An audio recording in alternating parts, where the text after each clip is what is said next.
190 wounds. How are you going to explain that to the cops? The reason that Susan stopped stabbing is because she hears a little knock on the door. And Bradley is asking if everything's, are you okay? Now, Jeff is already dead, but Susan wasn't convinced. So she hid the knife. She wiped the blood off herself. She walked Bradley back to the bed. She tucked him in. She said, everything's fine. But in the back of her head, she's like, what if he's alive? So as soon as the kids are back tucked in, she goes back to the kitchen. She grabs a brand new knife. This comes to a grand total of 193 wounds. How is she going to clean up this mess? Get her husband out of the house without anyone knowing? The only thing she could think of was a dolly that they had outside. So she brings the dolly into the bedroom. She pushes Jeff off the bed and onto the cart, and she wheels him into the backyard. Conveniently, Jeff had dug his own grave just a few months earlier. There was a hole in the backyard that he had dug because he was planning to install a fountain. So Susan dragged him off the dolly, put him in the hole, and then covered it with dirt. But even as the 26-year-old Susan, so young, caught her breath, the reality of the situation hadn't sunk in yet. She said even at this point, she was worried that Jeff wasn't.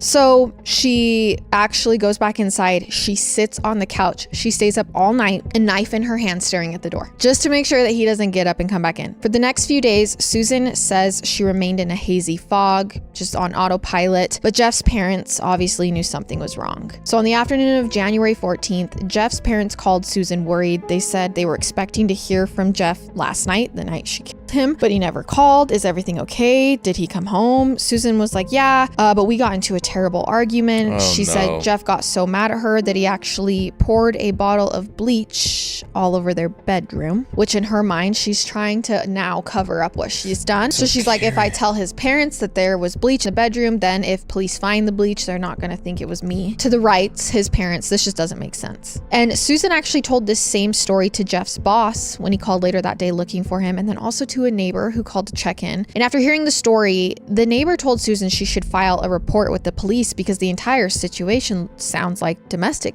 which was actually something Susan took them up on the following afternoon. So January 15th. 2 days after cleaning up the crime scene and emptying the joint bank account she shared with Jeff, Susan walked into the Harris County Constable's office. There, she told them the same story she had shared with the others, including the fact that he had hit their son on the night of the 13th. She also showed them pictures on her phone of cuts and bruises that she had. She told police she wanted a restraining order from her husband for both her and her kids, and she officially filed a domestic violence complaint.